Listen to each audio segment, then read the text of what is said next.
The morning after the Dominican Republic ceremony, nobody cared about the wedding itself. That detail didn't interest anyone. What the tabloid editors, the late-night hosts, and the television pundits wanted was the story underneath the story. The one they had already decided was true before a single fact had been checked.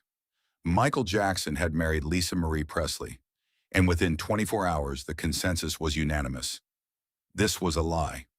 The late-night circuit moved fast. Talk show desks became makeshift courtrooms where the verdict was handed down before the opening statement.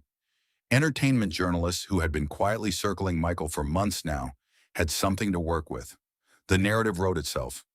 Michael Jackson, facing the wreckage of 1993, had decided to weaponize the most famous last name in American music history. He wasn't in love. He was buying time. Elvis's daughter had become a prop in a desperate man's image campaign, and no serious person was going to pretend otherwise. By June of that year, the marriage had been reduced to a transaction in the public imagination. A deal. A calculated photo opportunity. Every tabloid front page said the same thing in different fonts. Nobody believes this. And nobody expected Michael to do anything about it, because what could he possibly do? The story had already hardened into fact, but there was something the press had badly miscalculated. They had spent so much time writing Michael's next chapter that they forgot who he actually was. To understand what happened on September 8, 1994, you first have to understand what the previous 12 months had cost him. August 1993 was the beginning. A 13-year-old boy, a father with a tape recorder, and attorneys who understood exactly how to work a media cycle. The allegations moved through the press with a velocity that Jackson's lawyers couldn't match. By the time the Dangerous World Tour reached its Asian leg, Michael was fighting on two fronts simultaneously: the legal case and the court of public opinion, which runs on entirely different rules and has no appeals process. In November, he canceled the remaining tour dates. His team cited health problems. The press cited addiction. Both were telling the truth.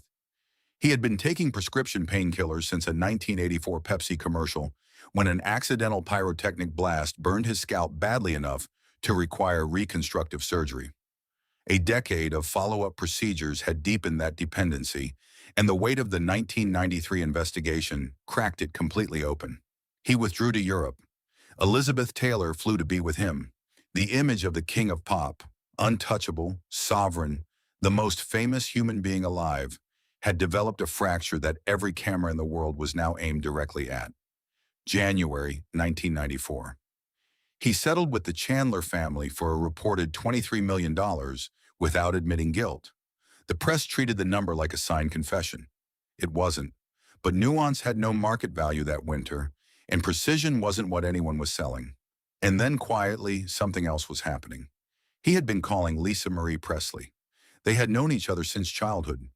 Two people born into the particular madness of American superstardom who had grown up inside completely different versions of the same impossible life. By late 1993, their phone conversations had grown long in a way that surprised them both. She was ending a marriage. He was coming apart at the seams.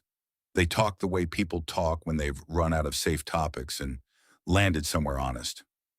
In May 1994, barely a month after her divorce was finalized, Michael proposed over the phone. They flew to the Dominican Republic. Private ceremony, no press, no cameras, no statement issued to anyone. The silence lasted about 48 hours before the world detonated. Here is what the press never seriously considered, not even once. Maybe it was real. They couldn't because it didn't fit the narrative they were already committed to. The story required Michael to be desperate and calculating. A man in free fall grabbing at the nearest handhold.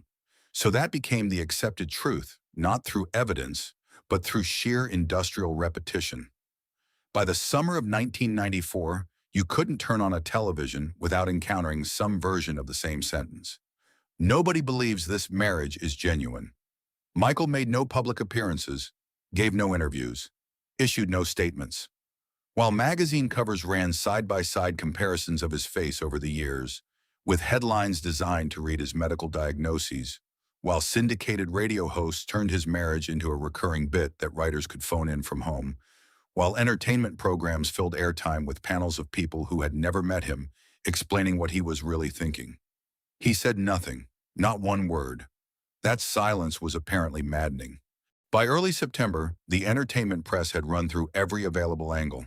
The story was beginning to collapse under the weight of its own recycled certainty. What they needed was a moment, an appearance, an explanation, something to generate new material. Michael would have to surface eventually.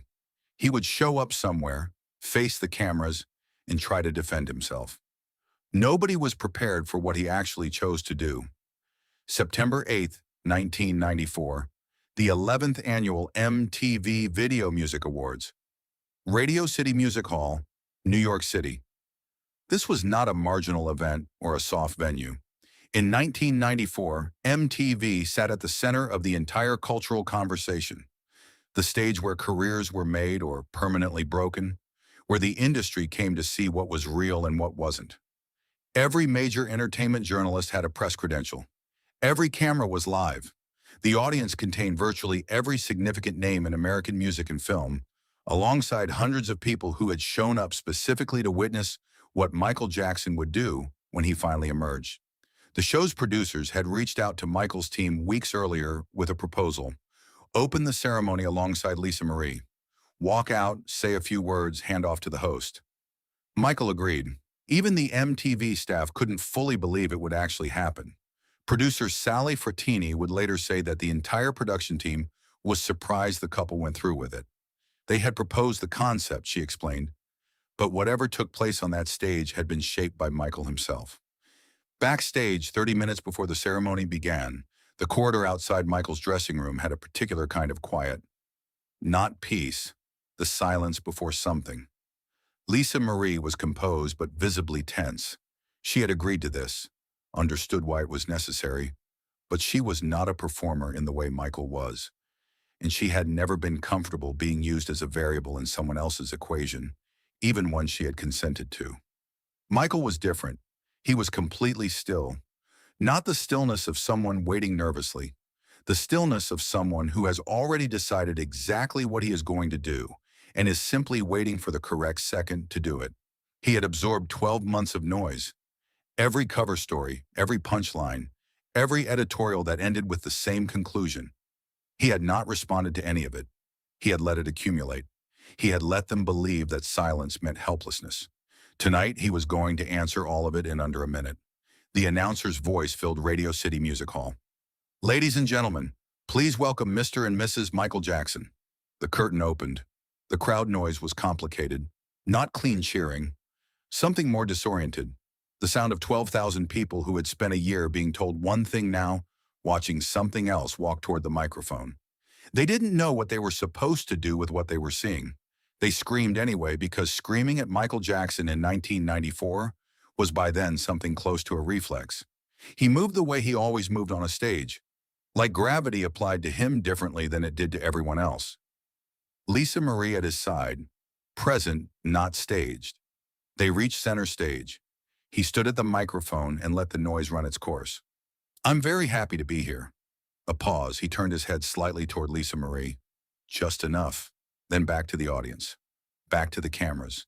Back to every journalist sitting in that room with tomorrow's story already half written. And just think, nobody thought this would last. The line landed in the room and kept moving. He wasn't asking for sympathy. He wasn't explaining or justifying or correcting the record. He was doing something far more precise.